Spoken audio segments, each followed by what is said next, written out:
All right, we'll start out very easily.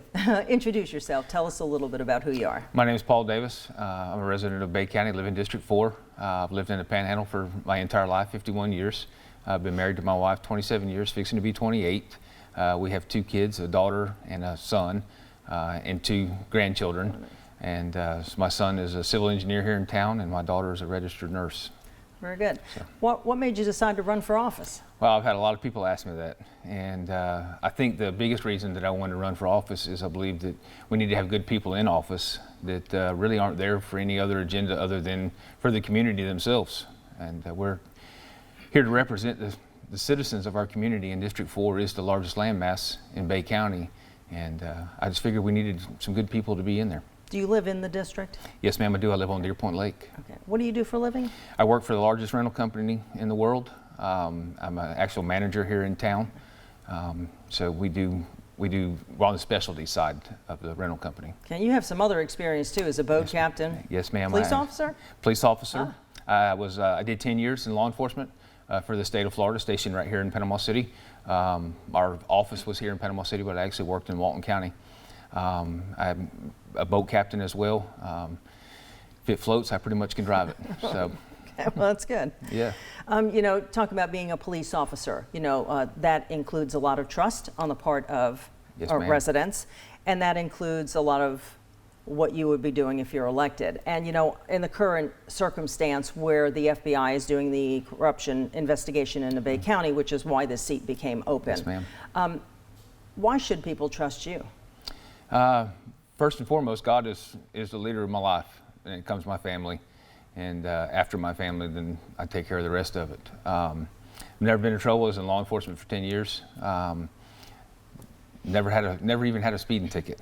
That was a question. Yeah. Have you ever been arrested? But I guess not. Never been arrested, never even had a speeding ticket. That's the biggest thing that I can accomplish in my life. Never done an illegal drug. So I think that I'm pretty trustworthy when it comes to that side of it. All right. Do you have any contacts, personal or professional, that might be considered a conflict of interest if you're elected? No, ma'am, I do not. The company that I actually work for does not really do any direct business with the county per se. So really and truly, no, I have no conflict of interest. Let's talk about your priorities if elected. My first priority is infrastructure. Bay County is lacking in infrastructure. Water and sewer needs to be affordable and basically be able to get it to everybody in the county. We need to be able to have the water and sewer lines available for people that want to tie in and make that affordable. One of the biggest problems we face now, still 2 years later, Hurricane Michael. You talked about infrastructure, and Yes, you know, ma'am. people are still rebuilding. How do you see the county? What would your role be in maybe moving us forward a little quicker? I wish there was a definite answer on how to help move us forward. I think it's really going to be on an individual basis on how everybody actually moves forward. I know myself and my wife, we're still struggling with our insurance company 2 years later. So I'd like to play a vital role in that and try to put some steps in place to be able to help the people out that are having the problems with their insurance companies that most people are. Okay. Rebuilding requires attracting new businesses. Yes, you know, ma'am. business folks work on that now. We have the EDA and the Chamber, of course. How do you feel about attracting new business? Do you believe in what they call incentives? Would you offer incentives to attract? Yes, ma'am, I do. I believe that we ought to give them incentives to come to our county, but I think it needs to be in steps. I don't think that we should just give them all the incentives. You know, a company comes in and says they want to do X, Y, and Z, and they only come in and do X.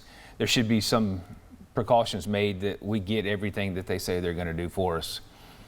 Like tax incentives? Is that Yes, what you're ma'am, talking tax incentives, as well as, and to attract new businesses, be able to attract the new workers, we need to have affordable housing. about? And how do we get that?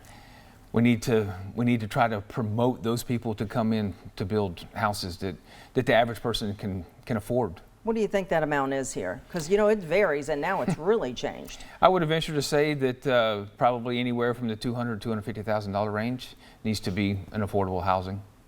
And we need to put some steps in for people that may not necessarily have the best credit, that maybe we can come up with a program to help rebuild their credit for them, you know, help them rebuild their credit so that they can afford to buy a house. Okay, let's talk about COVID-19. How do you feel about the way the county responded or is still responding? And would you have done anything different if you were in office? I wouldn't have done anything different. I think there was a lot of unknowns involved in COVID-19, and I think our county administrators took the necessary precautions to the steps that they thought they needed to be with the direction of the state. So I think they did a great job with it. Okay, let's talk about your campaign. You don't have a lot of money. No, ma'am. You're kind of in the middle of everybody else. Are you seeking campaign donations, or is that something you're trying to run without asking people? Yes, ma'am, we are seeking campaign donations, but we're trying to do it on the grassroots version.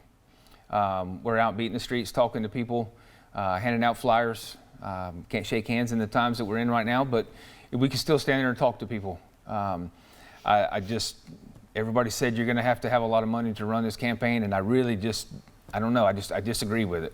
I'm not out here trying to make everybody else rich off of running a campaign. I think that the people need to see me, hear what I have to say, and get back to the old style of campaigning. Now, there's some companies in Bay County with the whole FBI corruption scandal and the investigation ongoing that do business with the county.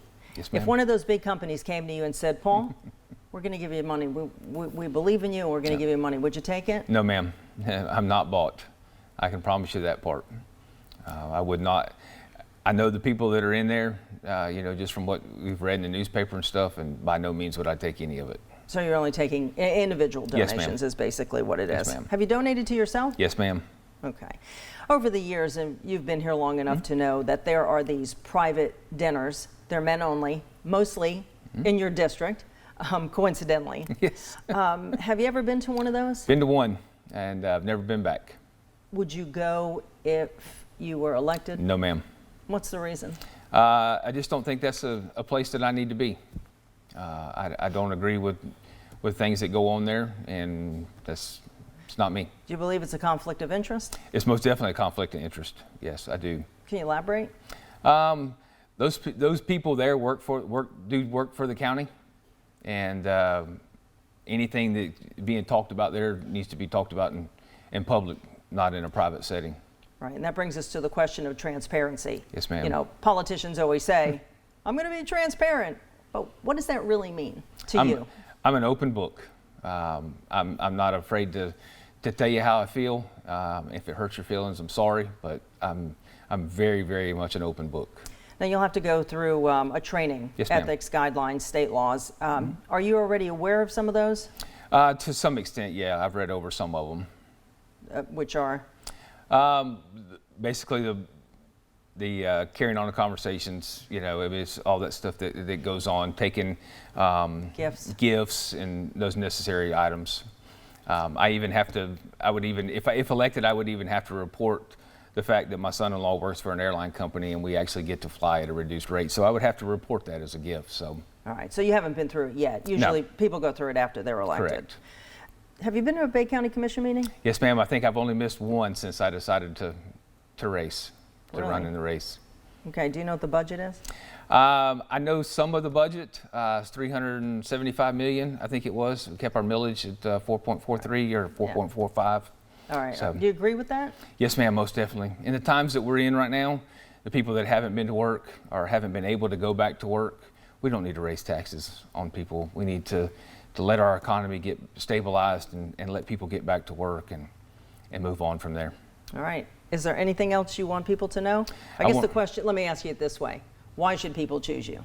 I want to make Bay County a better place to raise a family, live, work, and play. And I believe that if I'm elected that I can do that. And how do you accomplish it? One day at a time. We need to put the different aspects into place. Parks and recs for kids, water and sewer for the families that live in Bay County, and work on it from there.